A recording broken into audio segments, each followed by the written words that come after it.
Greetings, one and all, from Mr. Kit Kat and me. Hey, happy face. Put on a happy face. Smile a bit. Kit Kat. Hey, put a smile on your face for a change. No? Okay. All right. Yes. So another week, another artwork, and I just have to say. On Saturday I was invited to do a demonstration for the North Coast Artists Group, so I have to thank very much Wendy for first of all reaching out to me in the beginning, and then of course to Jill, and Jenny of course for seeing to my every need on the day, as well as the rest of the committee. So yes, a fantastic group, I must admit, and which I've now joined, and very proudly so, and with much excitement. I believe that it will lead to great things. So yes, I really thoroughly enjoyed the demonstration, doing the demonstration for the group, as well as all the members and visitors and what have you. So yeah, fantastic turnout, and yes, a wonderful time altogether, and also to reconnecting with my friend of a very long time ago, Shelley Mattison, and of course her mum and sister, Moira and Teresa. Yeah, it was fantastic to see them, and of course Sharon Gow, bumping into her again after many years. Yes, all in all, it was a wonderful experience. So anyway, so I think this week's piece is in celebration of that. It really was an out of the blue. That was the theme, of course, and so it really was an out of the blue experience. So really thoroughly enjoyed it. So I think this week's piece is kind of in celebration of that, although it's not blue, but it is actually, because we are doing blue gums. So that will please some, I know. Anyway,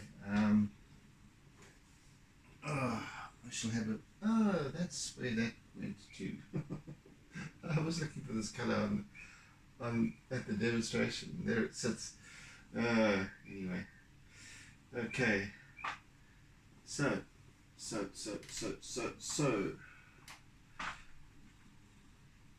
as we do with all of our pieces to begin with. It all starts off with a, oh dear, why is that like that? That's weird.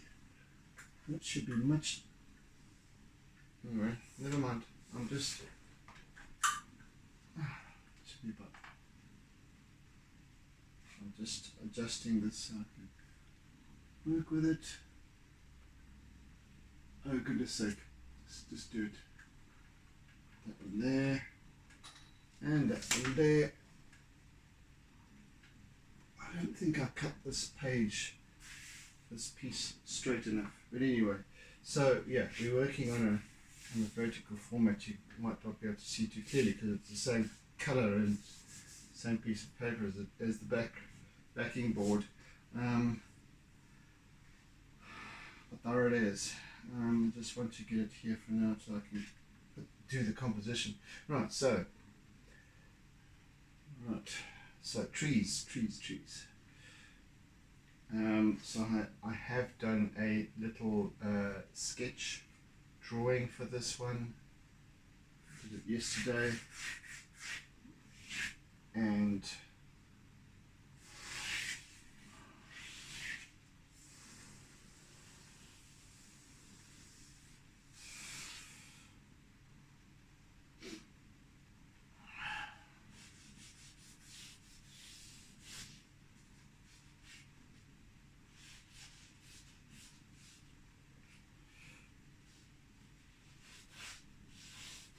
as you know, I can't talk while I'm concentrating. I'm getting this going, and then I shall yak away once I'm done. That'll do for that.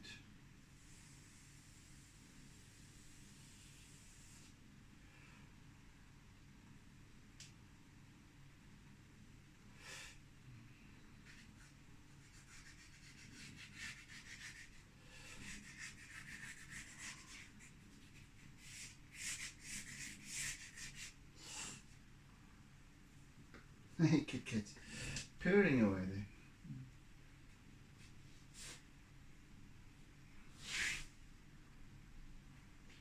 Do you have this in the centre, Mr. Fenter? Yeah. We kind of do.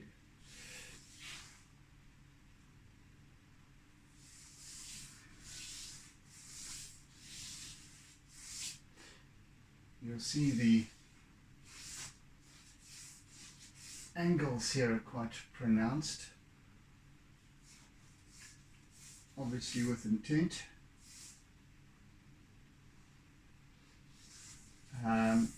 Given that I want to accentuate the loftiness of these trees, the stretching height reaching way up high. Of course, we are looking upwards at the scene, up a slope, up the hill.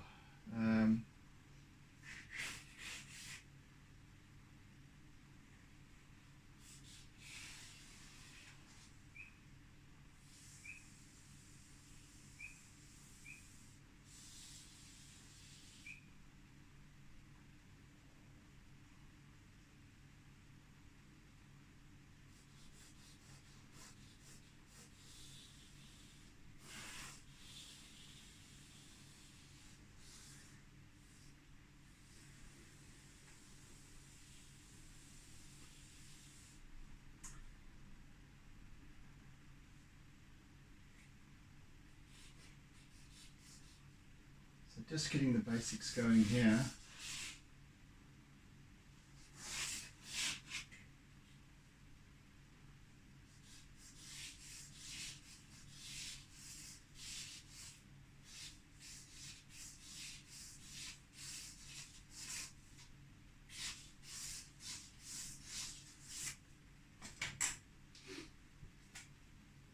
That's it. Okay.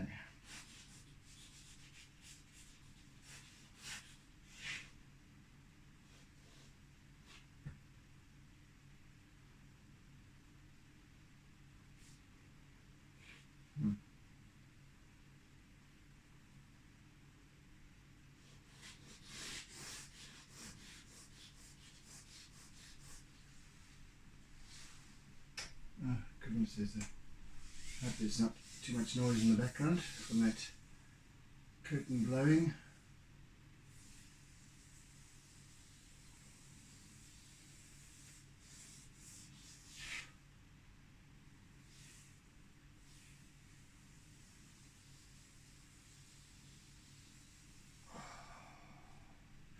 So this stand of blue gums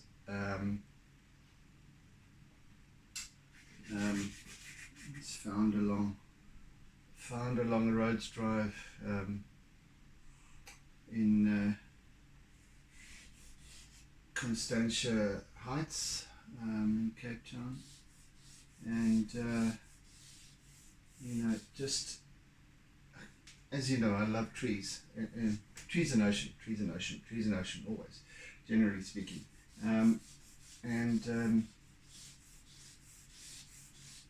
This particular stand of trees was, these blue gums are generally found a great deal in the Cape. And of course, not indigenous, and now sort of almost outlawed they are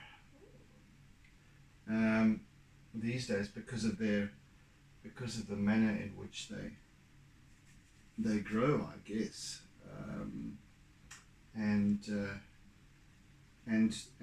how demanding they are in terms of their growth of the surrounding environment.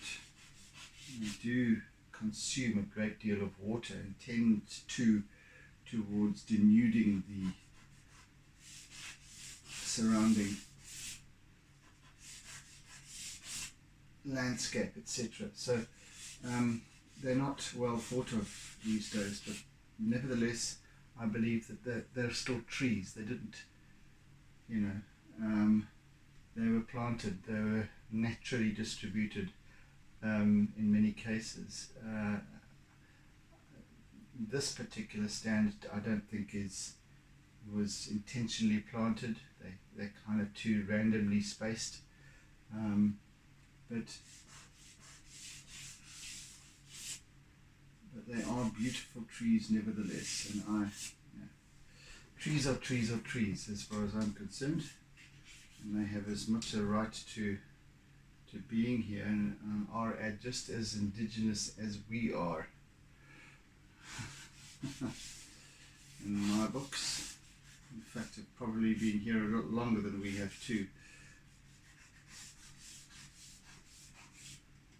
So yeah, this is why I enjoy doing trees. So, and yes, and welcome, by the way, to all new subscribers. I really appreciate it. Oops, I'm losing my guards here. Yeah, so thank you for those of you who have joined up with me over the weekend. Really good to have some more people on board. I've definitely had a small spike in my growth in subscribers, so fantastic. I really appreciate it.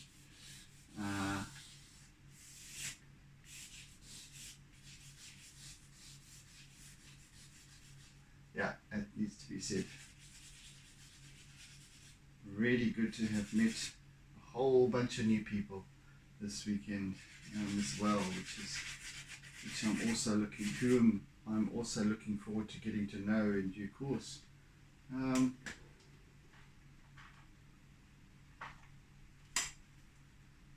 Right.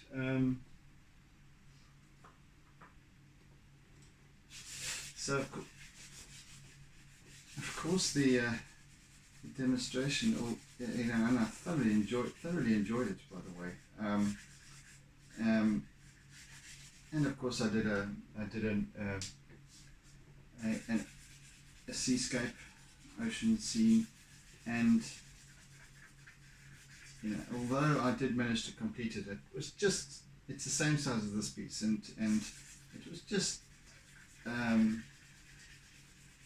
needed a bit more time, of course, because I also spoke more than I normally would in any case, and there's a bit more pressure to complete it in a much more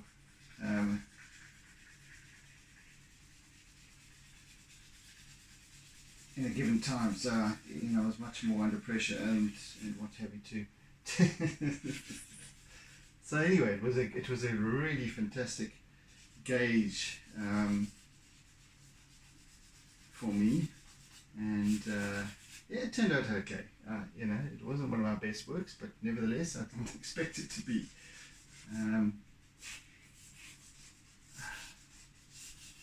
So here again we've got the same size piece, same size paper as I was working on during the demo, but we've got no pressure. We completed during the week, and whether it takes 2 sessions or 3 sessions or 5 sessions, well, there's not that pressure anymore, so I can relax with it. I can just just let it take its course. And even though that seascape that I was working on was an easy piece, I mean, it was a very, it was still, there's things that you see and, you know, man, I just wanted to do a little bit more time for adjusting and whatever, you know, maybe half an hour. It would have probably done it, but all good. Nevertheless, all good. It was a wonderful exercise. It was a wonderful experience. You know.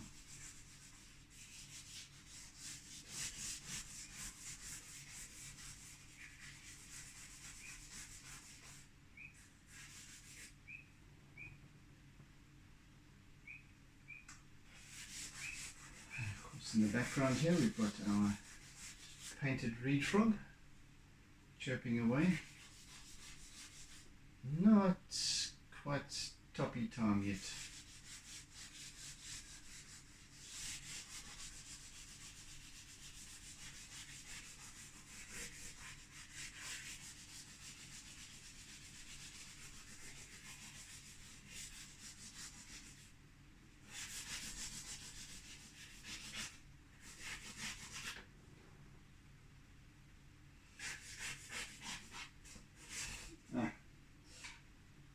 Right, so as always, starting off with charcoal, and I shall also introduce some white chalk pastel and blue. Actually, I want to put a bit of blue because I want to get the basis of the background going. So let me actually begin with that for now. Yeah.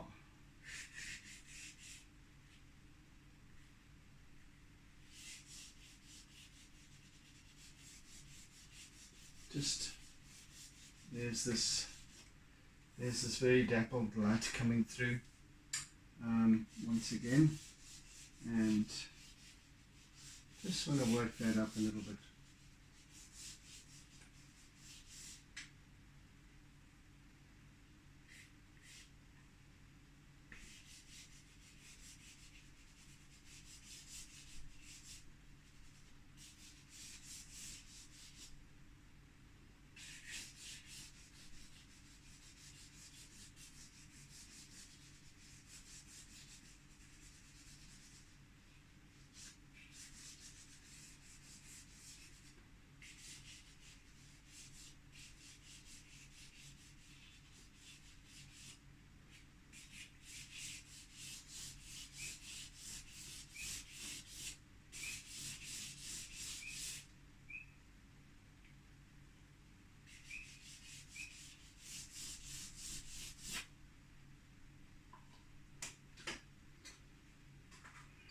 Of course, I really like using my lilac for our wonderfully deep blue sky, African sky blue. Not that I want to make it too much blue, because it's mostly just this. It's obviously there's a very much a contrasting piece here, because I'm looking, we're looking up through this glade, up the hill, to the intense light of the sun behind it. So it's mostly going to be white. Let me just peel the remainder of this off.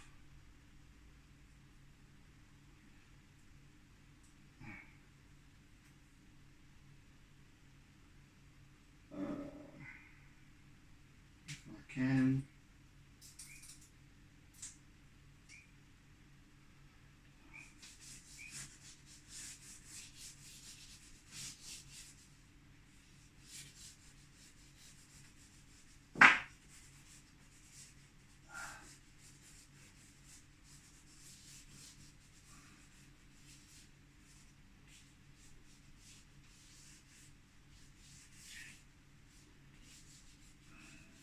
So I'm just really creating some very sketchy lines here, random scribbles, just to give this light through the leaves of the treetops.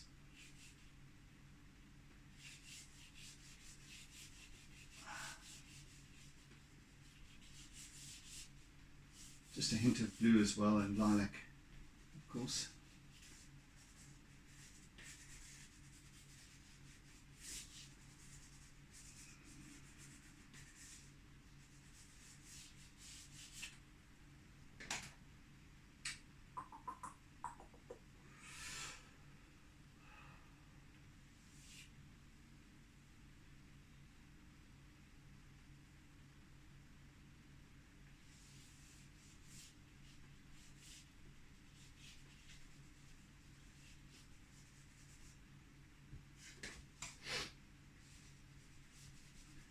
Then I can, after I've done this, then I can actually start working on the filling in bits, all of my doodling.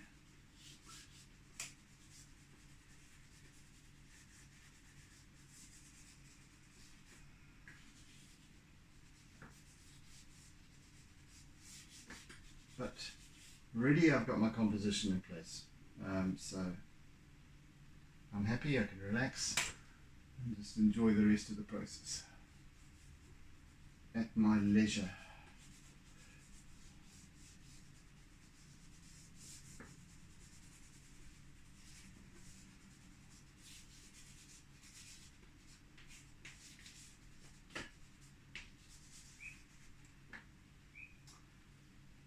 Right, let's have a look-see here. What can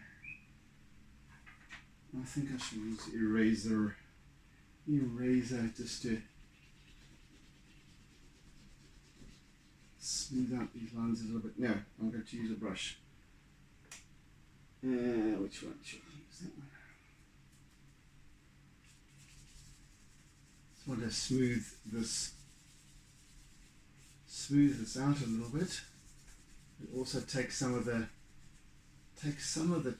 chalkiness away, so that I can actually work over it, because I'm going to be working over it, enhancing the contrast of the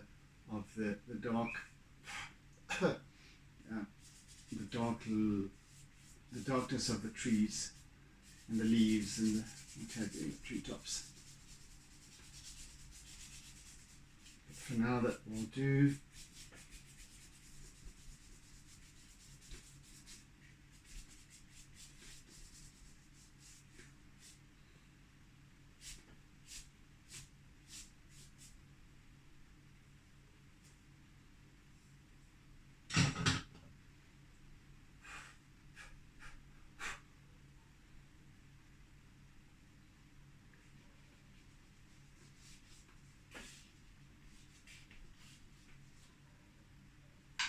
Right, now for some compressed charcoal. I want to get these really nice deep contrasting areas.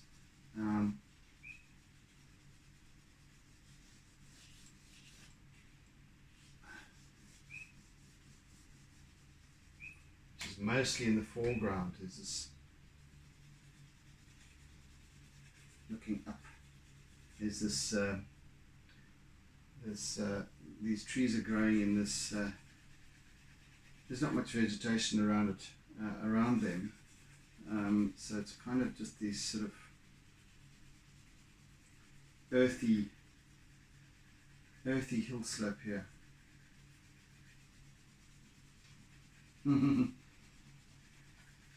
Giving rise to the theory that, or enhancing the theory rather, that these trees do consume their surrounding landscape. There's nothing else growing here except for these trees. So I guess it does allow for erosion and what have you to take place. But anyway, it's not just this spot. I mean, there's other much thicker vegetation around. Anyway, it just happens to be that this particular spot I've chosen is it's kind of just bare earth.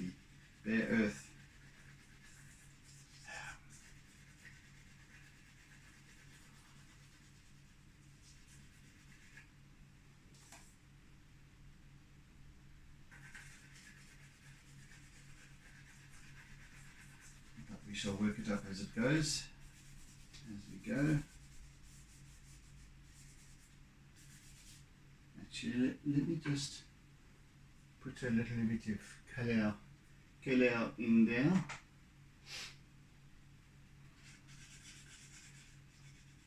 So we're cheating this morning because I'm enjoying.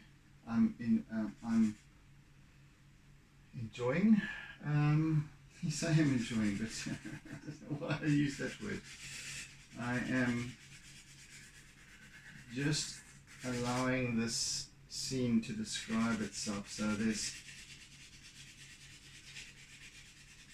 think this needs to come together more as one. You just need to put a few hints of colour in here, just the brown earthiness, seeing as I'm talking about it, just a little bit.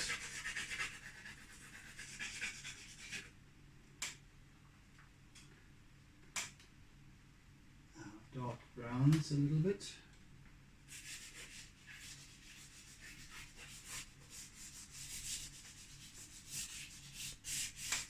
Okay, that's enough. That's enough to hint at for now.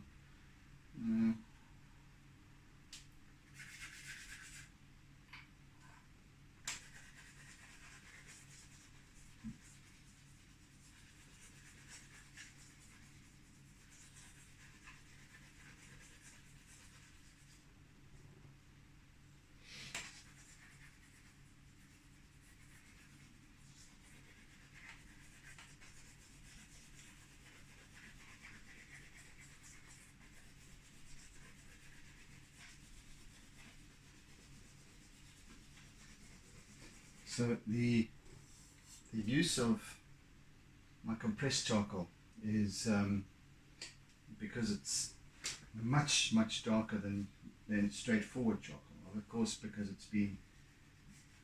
its the manner of its manufacture, whereas and I'll just show you here. Here's an example of a charcoal stick that I kind of made.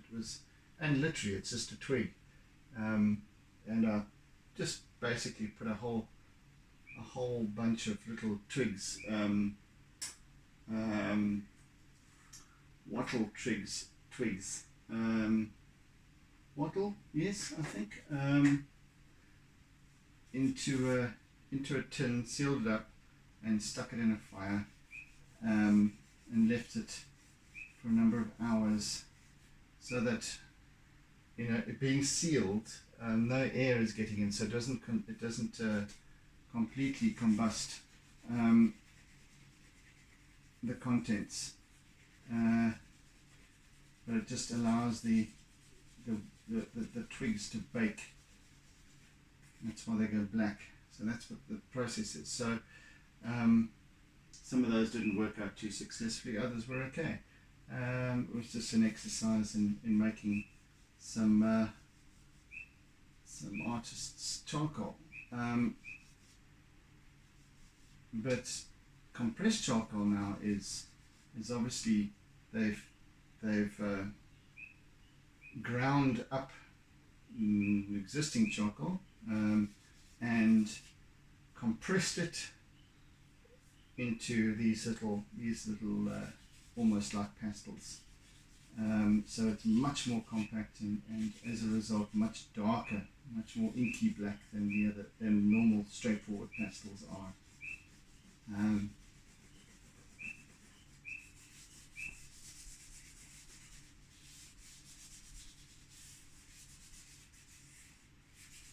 actually different. I'll actually see if I can use a little bit of, excuse me for scratching my nose all the time.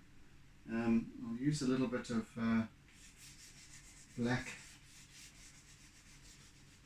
pastel for this.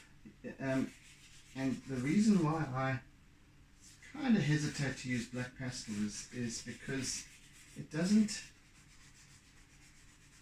when it goes down, it kind of goes down too dark and too, you battle to smooth it and smudge it and what have you. Well, this is what I find in any case. Once it's there, it's kind of there, and it doesn't lend itself to the use of my eraser that I like to do as much as what the compressed charcoal does. So anyway, it's doesn't really matter too much here. You can't see the difference too much, but generally speaking, I prefer not to do the black pastel is the one color I don't like to use too much. I only use it on occasion, and anyway.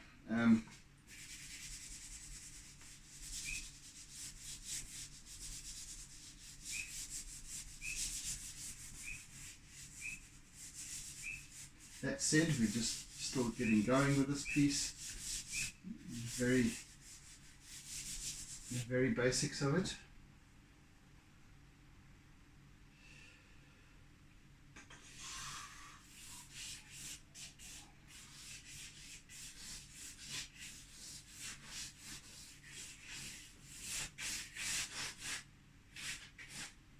Yes, we've got a little chip. Flinty node.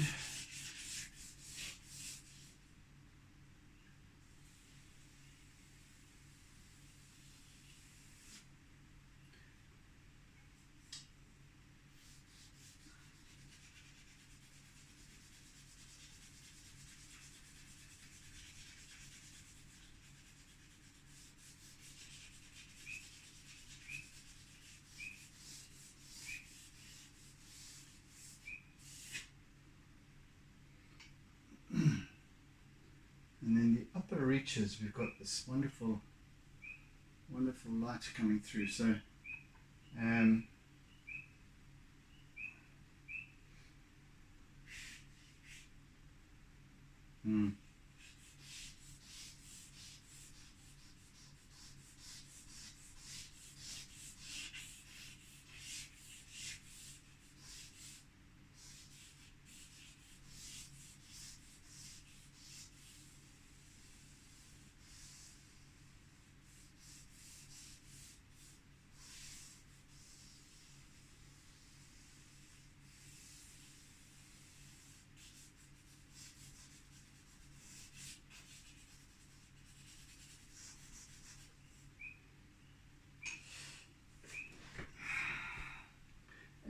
and being sort of late after, excuse me for keep on scratching my nose, it is get so itchy sometimes. Anyway,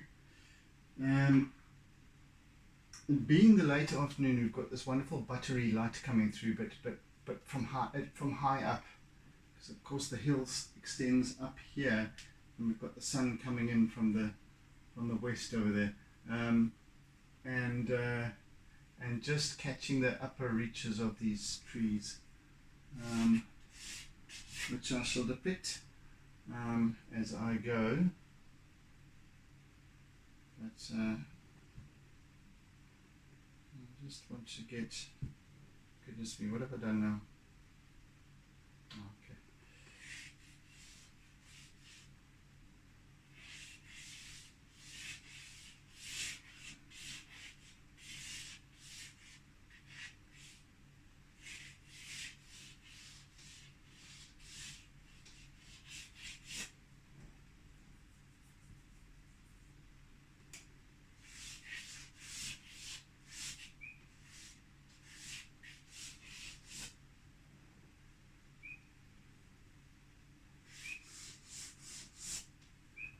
am breaking with tradition today in terms of starting to add color where I should be just focusing on the composition only,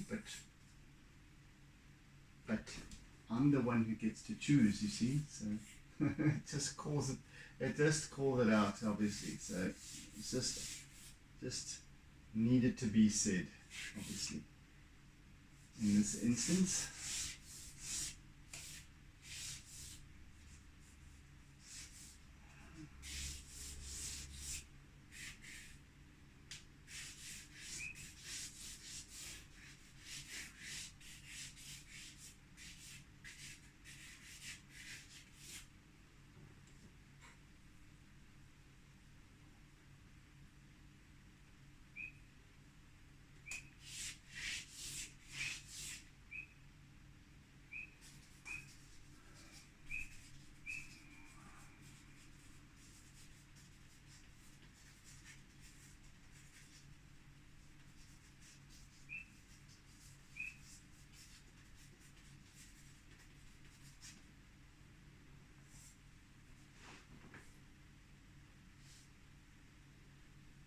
Is this too high?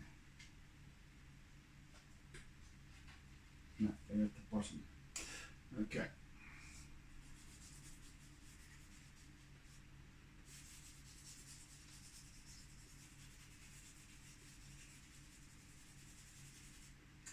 In fact, I think I shall just use my big piece for this.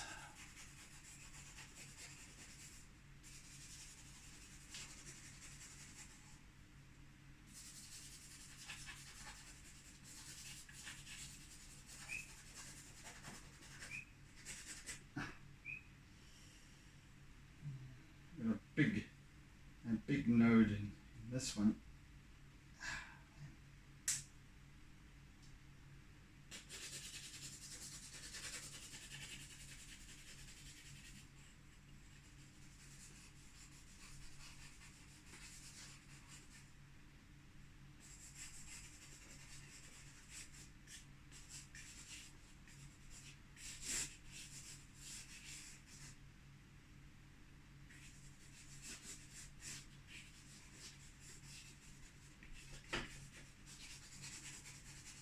Ah, come on now. Jeepers. Struggling a bit with this piece. I need to chop it off with an axe.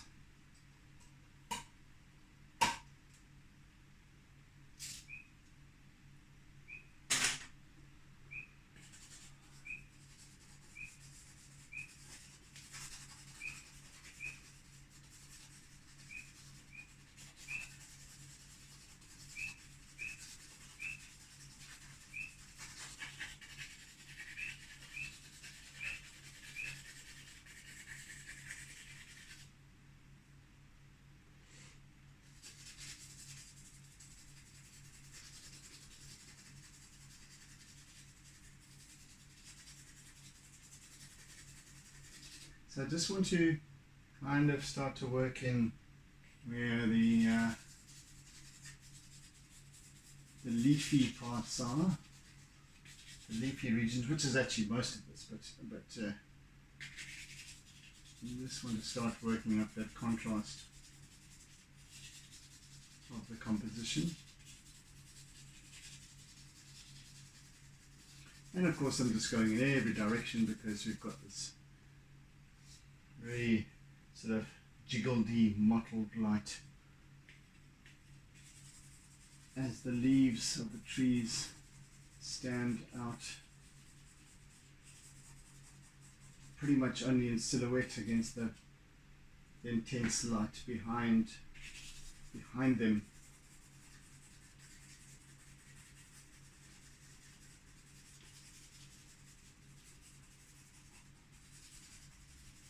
So I'm essentially just cross-hatching.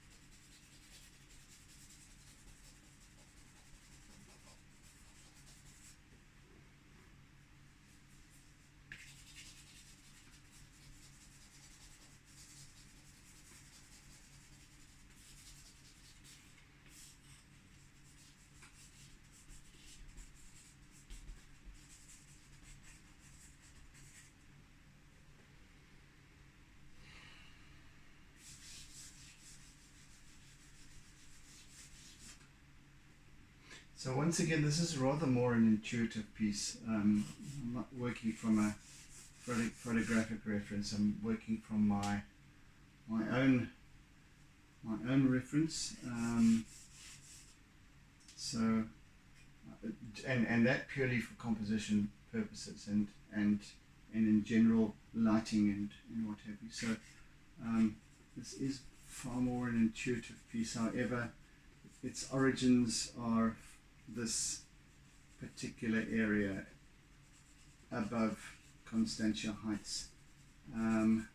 It could be anywhere though in the world, really. Well, anywhere in South Africa or Australia or wherever these particular eucalyptus trees grow. And obviously they have they do make for good wood in terms of forestry. So they were brought out here, I would imagine, from Australia, not by accident, because of their because of how prolific they are throughout the country. And of course, they've then over the last few hundred years have taken seed, and birds and what have you have scattered their seeds far and wide, and so more and more and more have grown. And of course they're massive trees, so they're quite prolific.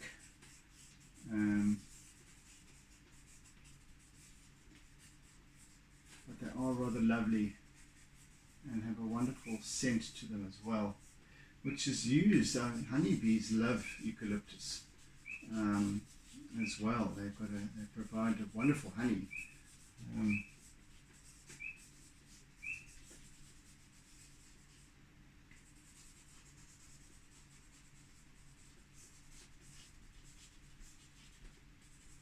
And they provide also great places to roost for crowned eagles and the like.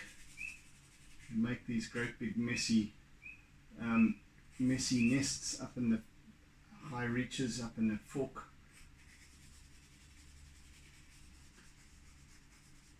Because their leaves, although they are leafy trees like any tree, but the leaves are kind of quite delicate, so they can make a nest in the fork of the tree, in the fork of the branches, and it's not too dense in terms of the leaves, not like an oak tree or something like that. So they can build their nest and still have a really nice vantage point, outlook point, etc.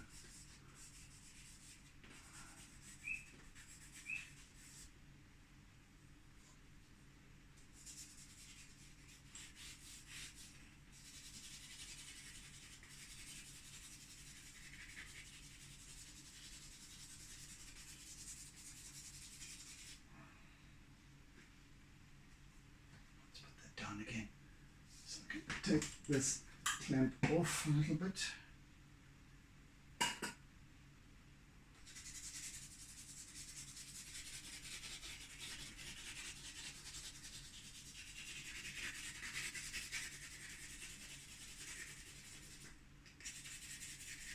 So I'm being very sketchy here because I just want to fill in really. I can create more detail with my eraser and what have you later on. And as many of you have come to know, I do enjoy using my eraser.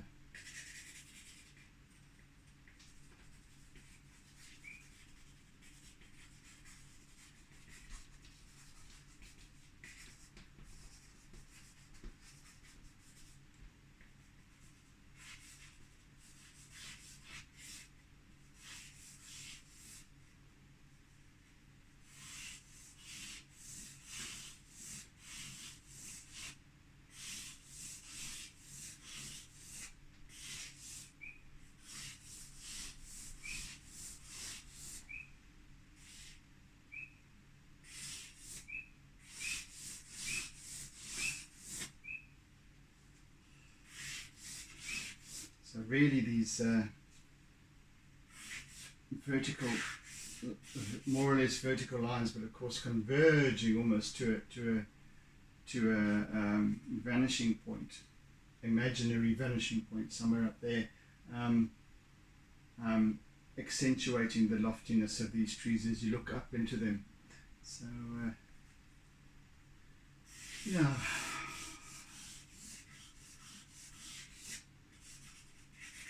I want to try and convey that sense of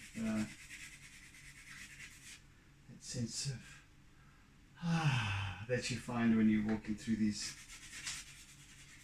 the trees on a hike.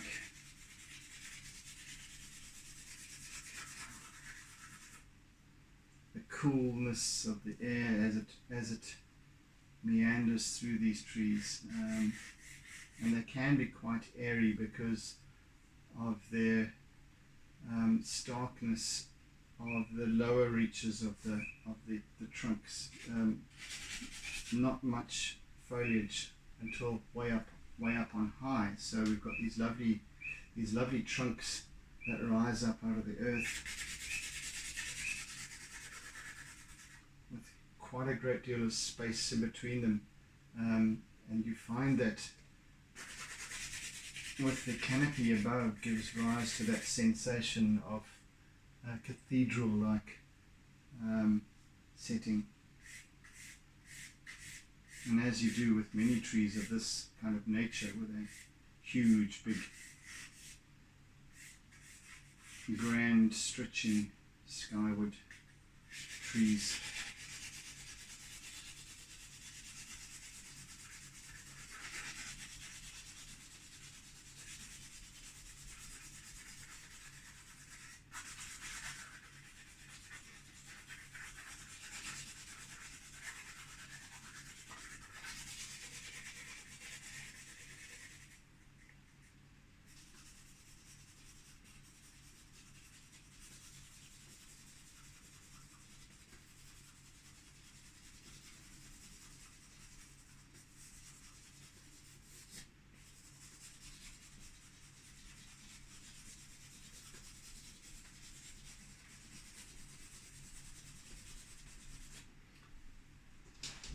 So what the use of charcoal and compressed charcoal creates is this sense of depth, rather than just building intensity of the same value of the medium, because even though I can get darker and lighter depending on the pressure that I use, it's still the same. It's still the same. I'm not, even if I fill in, it's going to still be a certain value of black or grey, whatever it is. So in order to create even more contrast, I need another medium in order to intensify that. So hence the use of my compressed charcoal, which then gives me another sort of layer and another form. And the same applies to color. So where I'm using blues and what have you for shadow areas and the lighter yellows and so on in the where light is cast, the same applies there. So I don't want to be using just one color. I want to be using an array of colors, because I need to work in that spectrum of light.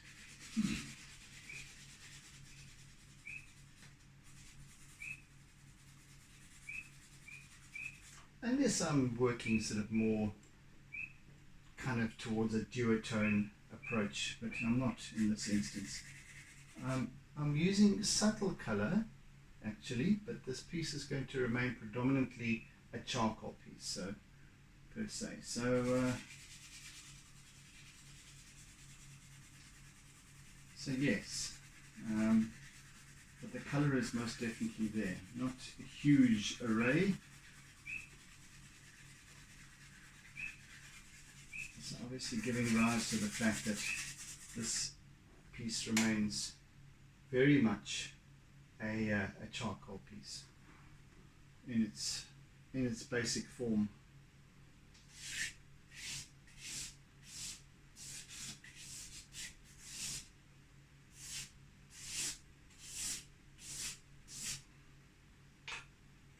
Right, my eraser a little bit. Some of these nice streaky blending lines. Again, I'm working up the line of the trees, accentuating those long streaky lines, typical of the texture of the bark of these blue gums. And if you notice, much like a leopard tree, but it's much more accentuated in the leopard tree, how the bark continuously grows and peels off as the tree grows. The same kind of thing happens with these eucalyptus, in that, or gum trees, in that you'll find that very often the what appears to be all its bark just peels off, leaving this very almost pearlescent white underbark. And not necessarily that's the case here, but there is a hint of it. And sometimes you'll find those long peels of bark coming off them. So I want to sort of kind of hint towards that, perhaps. But generally that lovely smooth feel, cool smooth feel of the texture of the bark, of the trunks of these trees. Even though I've got many of them purely in silhouette, starkly lined against the skyline.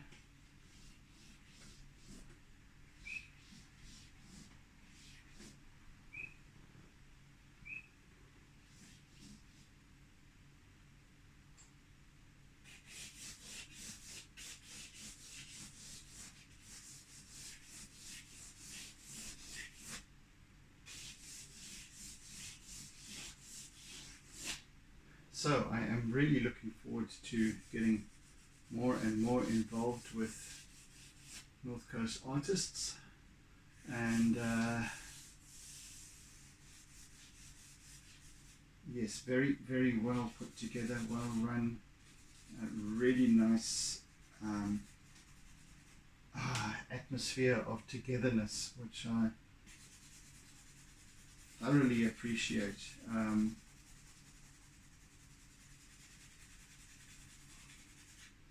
A really welcoming atmosphere.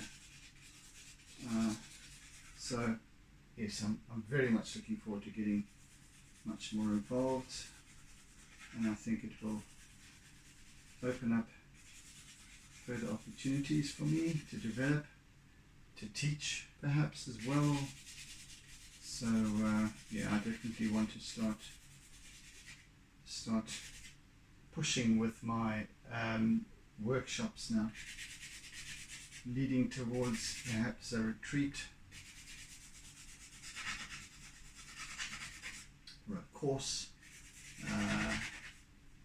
or a course that's a retreat.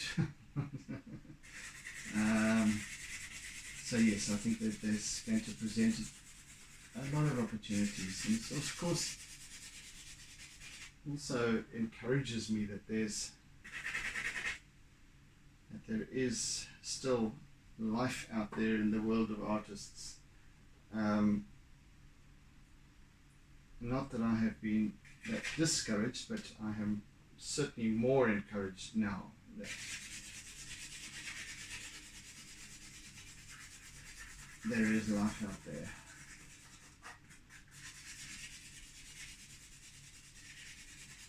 Pity I didn't get to meet Wendy, who's the chairperson of the group, so she was unfortunately taken to Joburg for family matters, but in due course, Wendy.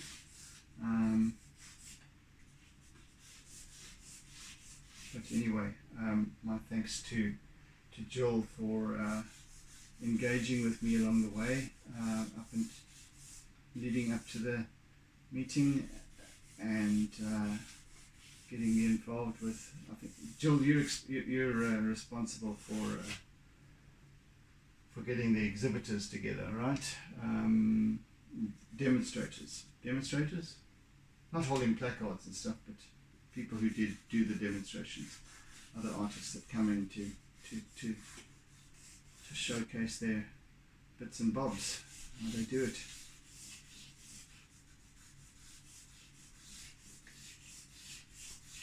Of course, I had already decided to join even before this meeting, so this gathering, but now I am definitely on board, so I really look forward to growing with them. So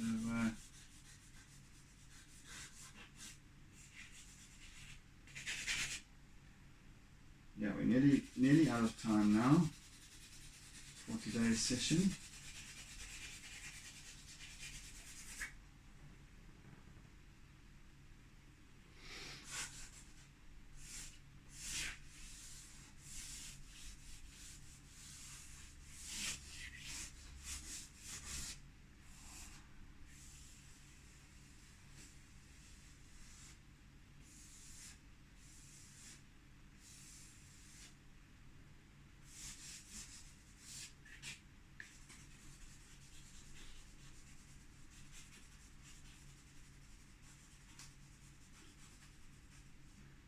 And a really wonderful display of members' pieces on Saturday.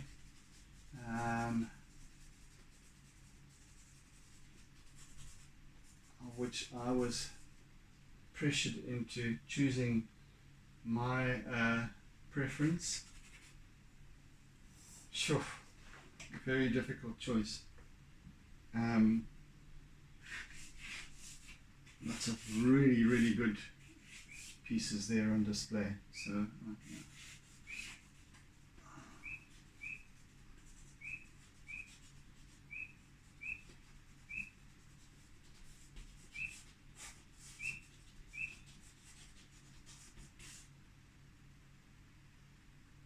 I wonder.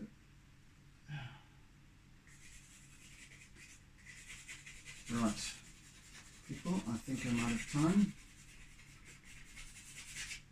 so let me love and leave you for today's session, and I shall continue on the morrow. Ah, there's the toppy, just started, 10 to 5. Right, so thank you for joining, thank you to my new subscribers for coming on board. Welcome. I really appreciate it, and as many of you know, I always appreciate feedback. So feel free to ask any questions, respond in some way, or just send me a message in the comment section below. And so hope you've enjoyed the process so far, and look forward to getting back into it tomorrow again. So anyway, oodles and oodles of toodles, and until our next session. So meantime, have a fantastic day further, and be good, be gentle, be kind, be caring, be loving, and see you again soon, folks. Take it easy. Bye. Don't forget to doodle.